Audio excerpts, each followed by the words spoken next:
I'm Debbie Bell-Hosking for FinextraTV at EBAday 2026 in Copenhagen.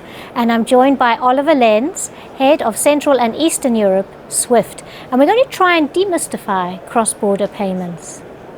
Welcome, OlivIer. Thank you very much, Debbie, and thank you for having me at the EBAdays. Looking forward to our chat. I'm really looking forward to this. And you know, already on day one, I've had a lot of conversation about cross-border payments. And there is talk that last mile in cross-border payments is still slow.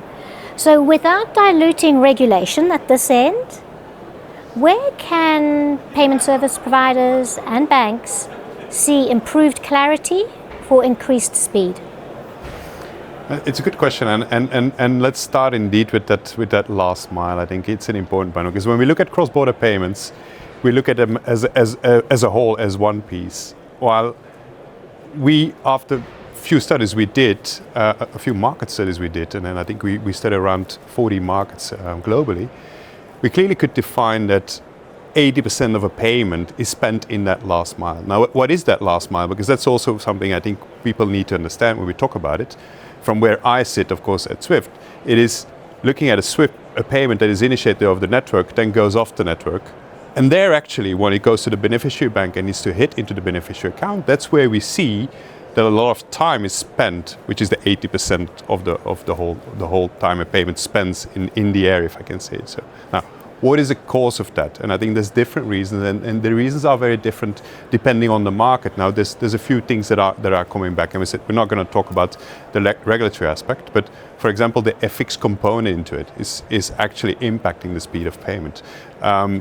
I'm thinking also about operating hours, very simple things, but the fact that we're not operating on a 24/7 implicitly impacts how fast the payment is going. If you do a payment on a Saturday, then probably that is only handled the next day or on a Monday. The other one that is super important is every market has their specificities, and those of course impact how payments are being done. If there is an exchange control regulation, that of course will slow down the payment. Now, we really need to look at how we can assist and work with the community to improve the speed on that last mile.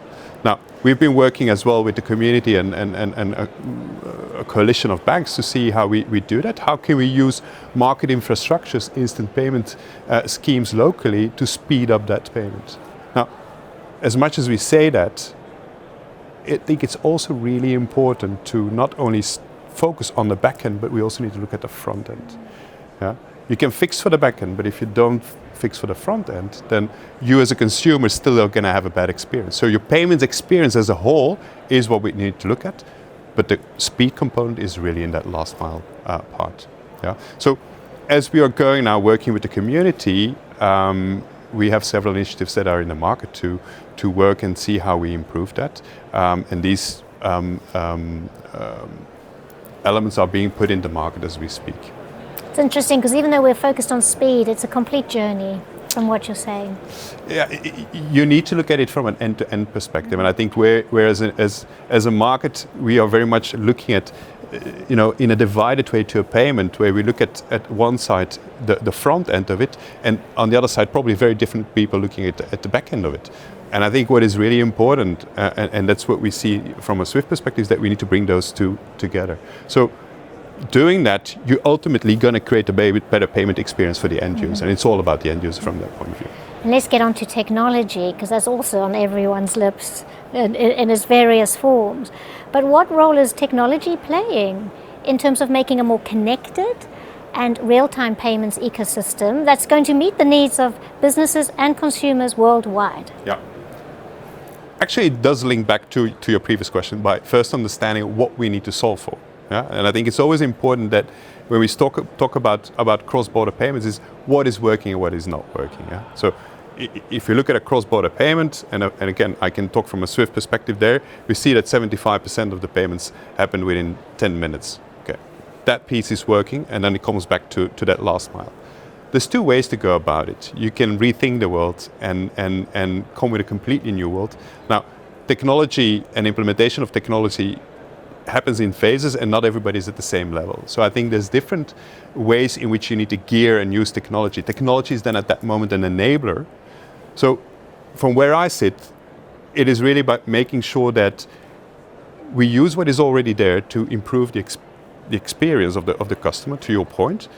And then there's a parallel where we start looking at those future technologies that we can start to use and start to experiment with them. So my answer to your question is actually, we can improve still what is there. And I think that is really important. The rails are working, but we need to solve for what we need to solve, and there's ways to do it with what we have today. At the same time, we need to look at how we can further improve the service of the clients. How do we get to a 24/7 environment? And that's where also from that perspective, we hear about it, blockchain, ledger technology. We need to invest and see how that can assist us into that future world. Now I'm going to take us a little bit into the future. Yeah. At the time of this interview, it's mid-2026. Yeah. The G20 roadmap set targets for the end of 2027. Yeah. What are the key wins you are currently seeing, and where are you seeing room for further progress? Yeah, good question. Because 2027 is tomorrow, if we can say that, and ultimately that's what we're looking at. And the way I see it is that already this G20 agenda has created a momentum, and I think that's really important. A momentum that I've never seen before. I think I've been in the financial industry for the last 25 years, so it really created a momentum. When we look at the figures and the statistics, I think we see already 80% of the payments having, or 80% of the countries have an increase in speed. So we see gradual improvements. Are we there yet? I don't think so. I think there's still water that has to flow to the ocean, which is normal. But the momentum has been created, and that's far more important than anything else at this stage. And the industry is looking at moving forward and increasing that speed. So something has been put in motion, and we will see how that will further evolve. Technology will become an enabler, much more important. And there, from a Swift perspective, we are working with Ledger and put our Ledger initiative in the market to answer that speed question as well, together with the scheme initiative that is using the technology that we're having today and actually allows everybody to play ball in increasing that speed. And ultimately, it's not about speed is one component, but it's about customer experience. Yeah. So the way I look at the G20 initiative is that it did create a momentum. And I think we can further build on that. Whether we reach the target by 2027, it's a different discussion, but it put something in motion. So in other words, let's watch this space.